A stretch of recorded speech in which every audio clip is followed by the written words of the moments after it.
Hey guys, and welcome back to another Lost Bits video right here on TetraBitGaming, the series where we explore the unused, altered, and unseen content in gaming. With the latest Zelda game just on the horizon as I make this video, let's instead take things all the way back to the game that started it all for the Legend of Zelda series on the NES and Famicom. Now, it may not be my favorite, but its humble beginnings definitely do still hold a special place for the series overall. And before we start, a real quick shoutouts to my channel sponsors G Fuel and Control.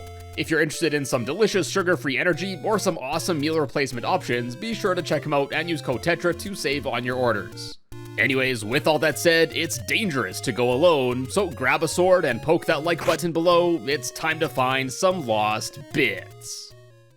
Alright, so before we head on to the full release of the game, we got some pre-release stuff to talk about first, and this'll actually make up the majority of this video. So there are so far 3 known early builds of The Legend of Zelda, each which have differences seen compared to the final release. One of these builds is one that was seen in an old promotional video for the Famicom Disk System version of this game, which lasted a whopping 12 minutes. In this footage first, several changes were noted. Aquamentus here looked a bit different, the dungeon blocks also looked different, basically more unique than just looking like the blocks from Super Mario Bros. Then in some screenshots of seemingly even earlier builds of the game that were seen in the Japanese Family Computer magazine, there were different placements of objects and enemies, the menu font was different, and some graphics were incomplete, like the stepladder here. Furthermore, the Triforce itself was listed just as a power triangle in an earlier stage of development, and dungeons were once apparently going to be listed by names like Moon here, as opposed to just a level number. Now, I can only assume this was changed because they probably had a tough time naming the third dungeon based on its shape. Also, although the shape of the second dungeon here appears the same, if we look closely, it appears to once have had many more rooms in it. Then there were also some more differences here, like different prices and items in this here shop, where we can also see for some reason the key counter using a blue heart. And similarly, in the early gameplay, we can also see this shop owner charging prices that are never seen in the game, as the blue and red potions are normally sold at 40 and 68 rupees, respectively. These prices here are believed to have been changed since the red potion offers the same effect as the blue one, but it has 2 uses, so it would be cheaper to just buy 2 blue potions instead. Either that, or perhaps at this point, the red potion had some sort of different effect that would warrant the price difference. Lastly, this footage shows off a pretty big change that's seen right at the start of the game. Instead of being offered just a sword by the old man in the first cave, it looks like he was going to offer the player a choice between obtaining the sword or the boomerang instead. Honestly, I think being given this choice seems like a pretty cool idea. I'd imagine since you get the boomerang in the first dungeon normally, maybe you would get the sword there instead if you had chose to start with the boomerang. Either way, the text in this room is also different. Instead of the classic, "It's dangerous to go alone, take this," the old man would say something more akin to, "It's dangerous to go alone, take whichever weapon you prefer." What's even more bizarre is that a screenshot from this early version of the room actually appears in the North American version of the instruction booklet. So either this was a change made later in development, or for whatever reason, whoever was localizing this booklet didn't realize the screenshot didn't match what actually appears in the final game. Now, while seeing pre-release footage of the game is nice and all, an actual playable prototype is that much better. And thankfully, a prototype of The Legend of Zelda has actually surfaced several years ago. So once again, there are numerous enemy and tile placement changes seen throughout this prototype. Mostly, it seems like more enemies were added to the game after this prototype to presumably increase the game's difficulty. And this is the case in several altered dungeon rooms. The dungeon layouts themselves were also changed around, and even some overworld areas were altered.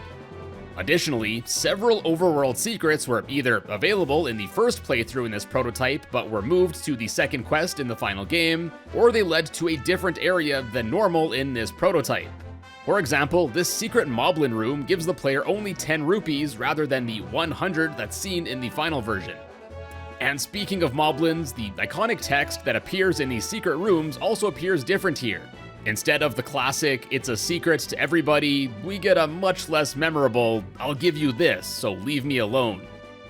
Furthermore, several enemies also appear slightly different in this prototype compared to the final. This includes the Paul's voice enemies, the Wall Masters lacking spots, Stalfos having a different foot, defeated Ganon having a different color palette, as did these guys in the 4th dungeon. Then these guys, known as Genie, I think that's how you pronounce it, are seen in this prototype with what looks like legs as opposed to a single ghostly tail. And interestingly, this bipedal version is again one that for some reason appears in the instruction booklet for the game as well as in a Japanese strategy guide. Then lastly, although more so a hazard than an enemy, the boulders also appear different in this prototype. Now moving on to the audio side of things, most notably is that several tracks, including the iconic title theme, are missing in this build. Now apparently, at one point in development, the song Bolero by Maurice Ravel was planned to be the title theme, but there were some concerns over copyright issues, and it appears that this build might have been from around the time where the theme wasn't yet finalized. Then, probably the most notable audio change is heard with the Game Over music. The prototype version sounds quite different. Here's a quick comparison.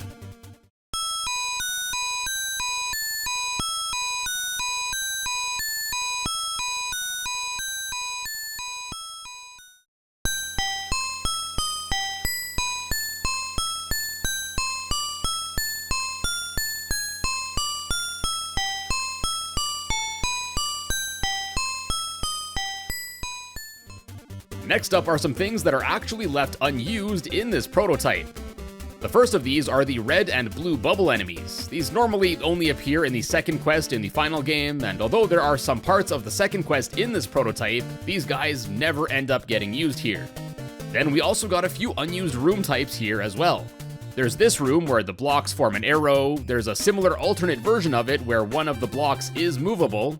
Then there's this room, which is an unused altered version of a room type that is seen in the final version's second quest. And then lastly are these two unused rooms, which again also wouldn't end up getting used until the second quest in the final version of the game.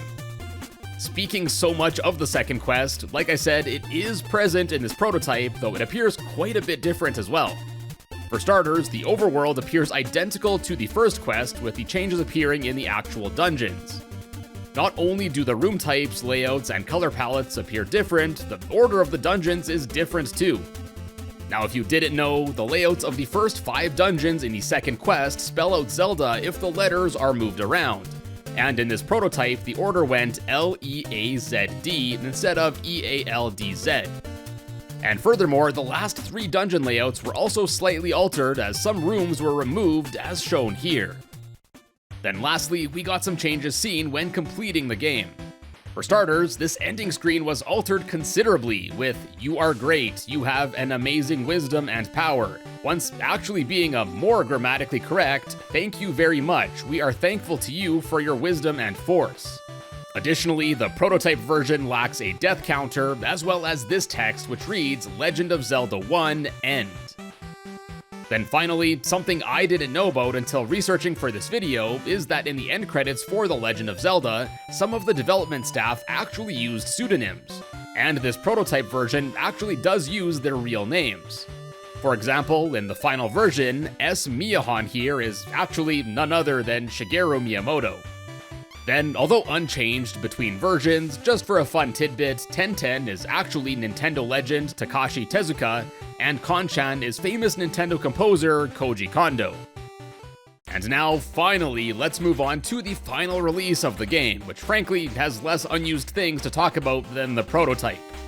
And I guess that should be unsurprising, this being an NES game and all.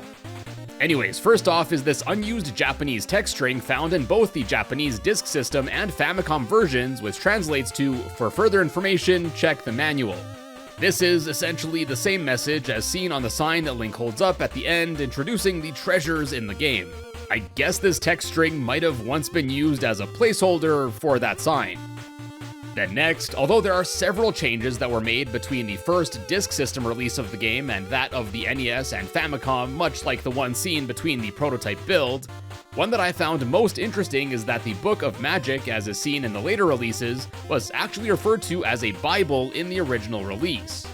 And although the English text was changed for the Japanese Famicom release, the Japanese text remains the same and still refers to it as a Bible. Now, this was very likely changed due to the policy of censoring religious symbolism that Nintendo of America employed at the time.